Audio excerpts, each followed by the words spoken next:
कांड करता हूं सब बीमार चंगे हों, दुष्ट आत्माओं से जकड़े आजाद हों और खुदा का रूह आज आपको छुए और पूरी तरह से फ्री करे, यीशु मसीह के नाम में, आमीन आमीन। God bless you all. आज मेरा बिलीव है कि इस वचन के जरिए परमेश्वर का आत्मा आपसे बात करेगा। वचन का सुनना क्यों जरूरी है? वचन हमें यह सिखाता है कि परमेश्वर की मर्जी क्या है। वचन एक संविधान की तरह है और वचन कहता है कि परमेश्वर कहता है कि तो हम अपना मुकदमा कैसे लड़ सकते हैं? एक वकील अपना मुकदमा कैसे लड़ सकता है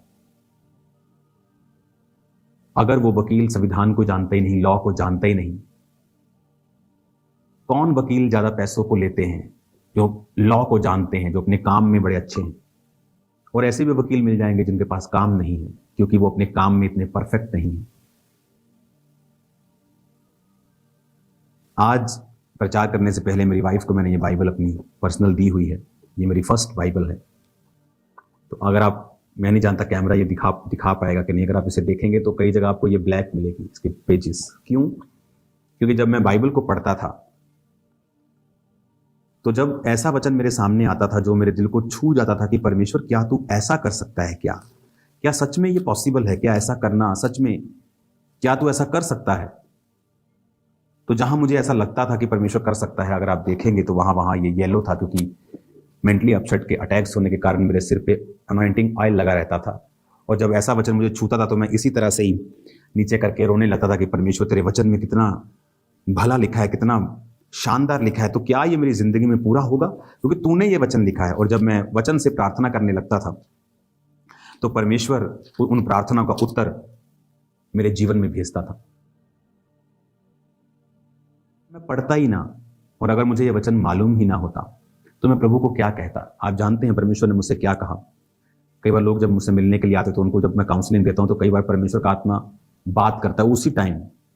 नहीं तो मैं उनको रेगुलर जो वचन की काउंसलिंग होती है वो देता हूं, लेकिन कई बार स्पेशली खुदाबंद बात करता है। प्रभु ने एक व्यक्ति के बारे में कहा कि इसको बोल के ये पूरी तरह से अपनी प्रार्थना को स्पेसिफिक कर दे, क्लियर प्रार्थना करे, इसको क्या चाहिए। हस्बैंड अच्छा हो, नो, कैसा हस्बैंड हो, क्लियर स्पेसिफिक प्रार्थनाएं ये करे तो मैं इसकी प्रार्थना को सुनूंगा। आप इमेजिन करो, जब मैं ये प्रार्थनाएं करता था, अगर मेरे को वचन पता ही ना होता कि कहां लिखा है। अगर आप आंखों की प्रार्थना कर रहे हैं, आपकी आंखें धीमी हैं, आपकी आंखों में प्रॉब्लम है, बीमारी है, कुछ भी है, उसकी लाइट कम हो गई है, कहां वचन आपकी आंखों को सपोर्ट करता है? प्रभु मैनू चंगा कर दे, तेरे कोड़े खाना में चंगे। ये प्रार्थना ठीक है, लेकिन ये निकम्मे वकीलों वाली प्रार्थना है। इस तरह निकम्मे वकील होते हैं जिनको मालूम नहीं होता क्या करना है, और अच्छे वकील होते हैं जिनको पता होता है लॉ की बारीकी। तो आप एक वचन कहता, अगर तुम्हें, यीशु मसीह ने एक जगह ये लिखा कि अगर तुमने वही किया जो तुम्हें करने के लिए बोला गया था तो तुम निकम्मे दास हो। मतलब तुम अलर्ट नहीं हो अपनी लाइफ में। अगर प्रार्थना करनी है तो प्रभु को कहो, प्रभु तेरे वचन में लिखा है कि मूसा की आंखें 120 साल के होने के बावजूद भी धुंधली नहीं थी। अपने केस को रिप्रेजेंट करना कि प्रभु मूसा को तूने ऐसी आंखें दी थी, उसके ऐनक नहीं लगी थी, वो 120 साल का था। प्रभु आप जानते, प्रभु में आने से पहले मुझे ऐनक लगी हुई थी। शायद मेरी कोई पिक्चर नहीं मैं आपको दिखाता, लेकिन आज अगर बाइबल आप दूर भी रखें तो मैं पढ़ लूंगा बारीक। पॉसिबल है ये, लेकिन हमारा केस हमें रिप्रेजेंट करना नहीं आता परमेश्वर के। हम एक निकम्मे दास हैं। अगर हम अच्छे होते तो हम रिप्रेजेंट करते, प्रभु तेरे वचन में लिखा है। कहां वचन आपको हड्डियों को सपोर्ट करता है? आपको अगर हड्डी की दिक्कत है, घुटनों की दिक्कत है, कूल्हे कहां सपोर्ट करता है? नीति वचन 3 में, अगर तू यहोवा की आज्ञाओं पे चले वो तेरे शरीर को भला चंगा और तेरी हड्डियों को पुष्ट करेगा। पुष्ट का मतलब है मॉइस्चर, कहते ग्रीस खत्म हो गई, मॉइस्ट करेगा। परमेश्वर ने कहा तेरी हड्डियों को वो मॉइस्चर में रखेगा, सूखने नहीं देगा।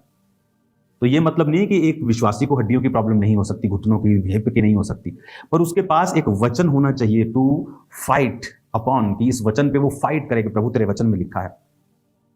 कहां लिखा है आपके वचन में कि वो आपके बच्चों को ब्लेस करेगा या आपके बच्चों को ग्रेट बनाएगा? अगर आपको ये नहीं पता, आपका केस, आप एक निकम्मे दास हैं, निकम्मे वकील हैं। आपको मालूम ही नहीं, आप जो पूछ रहे हैं, जो आप मांग रहे हैं, वो कौन सा वचन उसको सपोर्ट करता है। भजन संहिता 77, इसमें रोमन्स में लिखा है, तो थोड़ा सा इसको पढ़ने में लिखा, मैं परमेश्वर की दुहाई चिल्ला चिल्ला कर दूंगा, मैं परमेश्वर की दुहाई दूंगा और वह मेरी ओर कान लगाएगा। संकट के दिन मैं प्रभु की खोज में लगा रहा, रात को मेरा हाथ फैला रहा और ढीला ना हुआ, मुझ में शांति आई ही नहीं। मैं परमेश्वर का स्मरण करके कहराता हूं और मैं चिंता करते करते मूर्छित हो चला हूं। तो मुझे झपकी लगने नहीं देता, मैं ऐसा घबराया हूं कि मेरे मुंह से बात नहीं निकलती। ये कौन कह रहा है? ये दाऊद की भजन संहिता, और बहुत से अगर आप देखेंगे कि इसमें आपको ऑथर्स के ऊपर नाम लिखे हुए मिलेंगे, प्रधान बजाने वाले के लिए यकदूम राग पर असाफ का भजन। तो ये सारी प्रार्थनाओं के तरीके। उसने कहा मैं प्रभु की दुहाई चिल्ला चिल्ला कर दूंगा और मैं मेरी ओर कान लगाएगा। संकट के दिन मैं प्रभु की खोज में लगा, रात को मेरा हाथ फैला रहा और ढीला ना हुआ। क्या कह रहा है ये? कि मैं प्रार्थना में ढीला नहीं हुआ, रात को मेरा हाथ ढीला नहीं हुआ। मैंने संकट के दिन प्रार्थना। लोग क्या करते हैं संकट के दिन? वो उल्टा दारू पीने चले जाते हैं, निराश हो जाते हैं, प्रार्थना नहीं करते। इससे कुछ नहीं होगा, नथिंग विल चेंज। उल्टा परिस्थितियां वर्स होंगी, अच्छी नहीं होंगी। बाइबल कहती जब यहोशापात लड़ने के लिए जा रहा था तो वो तो आत्मिक लोग हैं, लेकिन सामने से शारीरिक आ रहे थे। पर इसका मतलब सामने मेरा दुश्मन शारीरिक है, इसका मतलब ये नहीं कि मैं शारीरिक बन जाऊं। वचन कहता है उसने वर्शिपर्स को आगे किया और वो वर्शिप करने लगे। लोग सोचते ये राजा पागल हो गया है। बेस्ट आर्मी आगे करनी है कि वर्शिपर आगे करने हैं? वर्शिप प्रभु के घर में होनी चाहिए। आज के धार्मिक फरीसी सदूकी भी ऐसी बातें बोलते हैं, लेकिन जो आत्मिक लोग हैं वो आत्मिक तरीके से अपनी प्रॉब्लम्स का हल करते हैं। वर्शिप की, और बाइबल कहती एनिमी कंफ्यूज होकर एक दूसरे को मारने लगे और वहां से चले गए। हम आत्मिक तरीकों को अगर नहीं अपनाएंगे, अपने केसेस को परमेश्वर के सामने नहीं रखेंगे, तो नुकसान हमारा ही होगा। अगर अपने केस अच्छी तरह से रिप्रेजेंट नहीं करेंगे तो हमारा नुकसान होगा। बाइबल के साथ जुड़ें, पाप छोड़ें, स्पिरिट के साथ कनेक्शन बनाएं। वो अपनी सप्लाई अपने वर्ड्स की, अपने विजन्स की आपको दे, आपकी हेल्प करे प्रार्थना करने में, चलने में, और आपकी जिंदगियां फिर कभी भी सेम नहीं होंगी। अगर बाइबल मेरे जीवन का हिस्सा ही नहीं है तो मुझे मालूम ही नहीं है कि मैं क्या करूं। फिर मैं लिखा अन्य जातियों की तरह तुम मेरे सामने बक बक मत करना। वो क्या बक बक करते? मेरा वीजा लग जाए, प्रभु जी मैं चंगा हो जाऊं, प्रभु जी मेरे जीवन में ये काम हो जाए। ये बक बक है परमेश्वर के मुताबिक। बट प्रभु तेरे वचन में लिखा है कि तू धर्मियों के मुंह काले नहीं होने देगा। तेरे वचन में लिखा है संकट के दिन मुझे पुकार तो मैं तुझे उत्तर दूंगा। ये है वचन के बीच से प्रार्थना। कि पहले वचन बोलना कि प्रभु तेरे दास मूसा के विषय में लिखा है कि वो 120 साल का था, ना उसका शारीरिक ढांचा कमजोर था, ना उसकी आंखें धुंधली थी, क्योंकि वो तेरी महिमा को देखता था। प्रभु मैं तेरी महिमा को रोज देखूं, मैं पाप छोड़कर तेरे पास आता हूं परमेश्वर, और मैं खुदावन पवित्रताई में चलता हुआ तेरी आराधना करता हूं खुदावन, और मैं तेरे करीब आता हूं परमेश्वर। मैं तेरी महिमा को, तेरी ग्लोरी को रोज देखूं खुदावन, और मैं तेरी प्रेजेंस में बैठूं। और जिस तरह मूसा की जिंदगी में उसकी आंखें धुंधली नहीं थी, मेरी भी धुंधली ना हो, मेरा भी शारीरिक ढांचा कमजोर ना हो। ये है प्रार्थना। हम क्या प्रार्थना कर रहे हैं? प्रभु मेरा शरीर नू छू लो, तो मेरी अखा नू छू लो, तो मैंने चंगा कर दो। परमेश्वर ने कहा अन्य जातियों की तरह बक बक मत कर, अपना प्रमाण दे, अपना केस लड़। इसलिए बहुत सी प्रार्थनाएं उत्तर के साथ नहीं वापस आती। हालेलुया। वचन की नॉलेज ज्यादा होगी, जीवित चर्च के साथ जुड़े होंगे तो हम ज्यादा समझ पाएंगे। खुदावन आपको बरकत दे। अपने हाथों को उठाओ। आज से प्रार्थना की समझ, वचन की समझ आपको दे। जितनी भविष्यवाणियां इस वचन की शुरुआत में आपके लिए की नहीं वो पूरी हों।